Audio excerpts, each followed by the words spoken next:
실무에서 더 중요한 부분은 이들 법원이 과연 따를 것인가? 라는 문제입니다.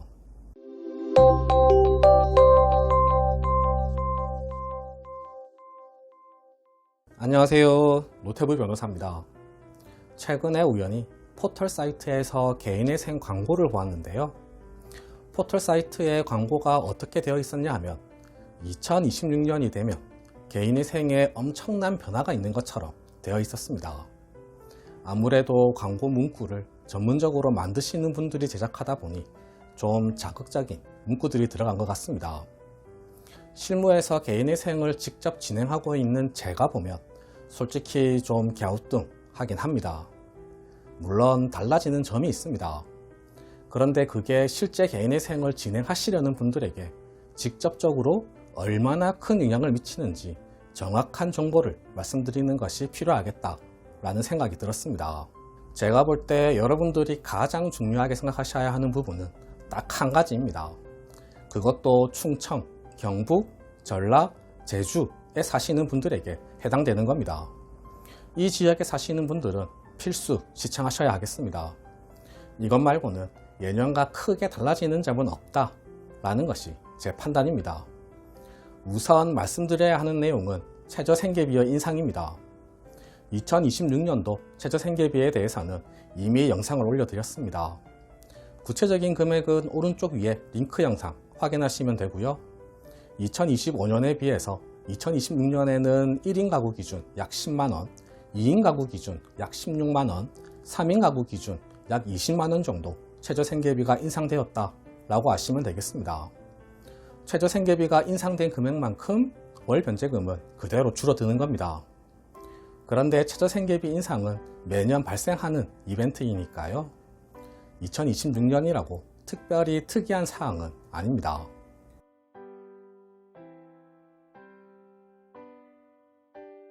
(2026년에) 충청, 경북, 전라, 제주에 사시는 분들에게 직접적으로 영향을 미치는 이벤트는 회생법원의 신설입니다.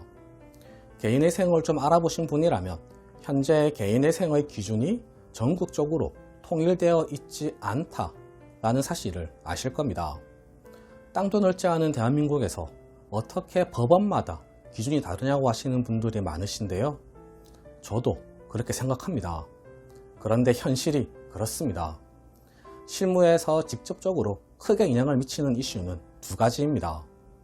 주식과 코인 손실금의 청산가치 반영 이슈와 배우자의 재산 2분의 1 청산가치 반영 이슈입니다. 이론적으로 깊이 들어가면 복잡해지니까요. 간략하게 말씀드리면 청산가치는 채무자의 재산을 의미하고 개인회생 할 때는 이 청산가치, 즉 채무자의 재산보다는 더 많이 갚아야 한다는 겁니다.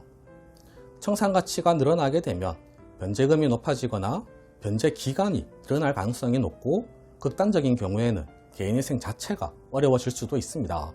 서울회생법원에서 가장 먼저 이 두 가지를 원칙적으로 청산가치에 반영하지 않겠다는 실무준칙을 만들어서 적용하고 있습니다. 수원회생법원, 부산회생법원, 대전지방법원이 서울회생법원의 실무준칙을 따르고 있는 상황입니다. 그런데 다른 법원들은 여전히 반영하고 있습니다. 그래서 주식 코인을 하신 분들의 경우 개인회생을 하기 위해서 이사를 해야 하는 상황까지 되는 겁니다. 실무에서 가장 중요한 부분이 바로 이 두 가지 이슈입니다.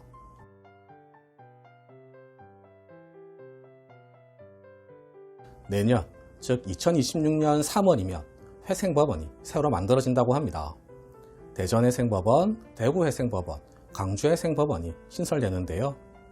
우선 제가 볼 때는 시간이 조금 촉박해 보여서 실제 계획대로 될지는 모르겠습니다. 이미 발표까지 다 했으니 3월에 신설될 것으로 기대하고 있습니다. 대전회생법원은 충청 남북도, 대전, 세종까지 담당을 하게 되고요. 대구회생법원은 경북과 대구를 담당하고 강주회생법원은 전라남북도와 제주까지 담당을 하게 됩니다. 이렇게 되면 남는 지역은 인천, 의정부지방법원이 담당하고 있는 경기 북부, 춘천지방법원이 담당하고 있는 강원도가 남게 됩니다. 이 지역들도 당연히 회생법원이 신설될 것으로 생각하고 있고요. 여러 가지를 고려했을 때 아주 오랜 시간이 걸리지는 않을 것으로 예상하고 있습니다. 그런데 이 지역들에서 회생법원이 신설된다는 것만으로는 달라지는 점은 없습니다. 아무래도 인원이 보충될 것이고 그러면 진행 속도가 좀 빨라지지 않겠나 하는 정도의 기대는 있고요. 실무에서 더 중요한 부분은 이들 법원이 과연 서울회생법원의 실무준칙을 따를 것인가 라는 문제입니다. 이 부분에 대해서 아직 공개적으로 무언가 얘기가 나오지는 않고 있는 상황 같습니다. 아마 처음에는 혼란스러울 것으로 보이는데요. 만약 이 신설회생법원들이 서울회생법원의 실무준칙을 따르지 않고 기존의 자기들이 적용하고 있던 기준, 그러니까 주식 코인 손실금과 배우자 재산 2분의 1을 청산가치에 반영하는 기준을 그대로 적용한다면 크게 달라지는 바가 없는 겁니다. 그러면 어떻게 될까요? 이들 신설 회생법원에서 서울회생법원의 실무준칙을 따를까요?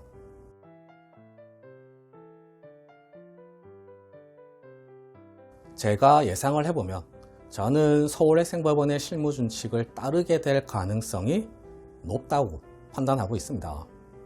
여러 이유가 있는데요.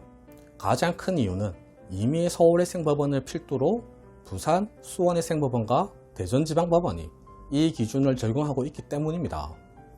더구나 현 정부의 정책 방향까지 고려해보면 신설되는 회생법원에서 우리는 기존 기준을 그대로 적용하겠다고 하기는 어렵지 않을까라고 판단하고 있습니다.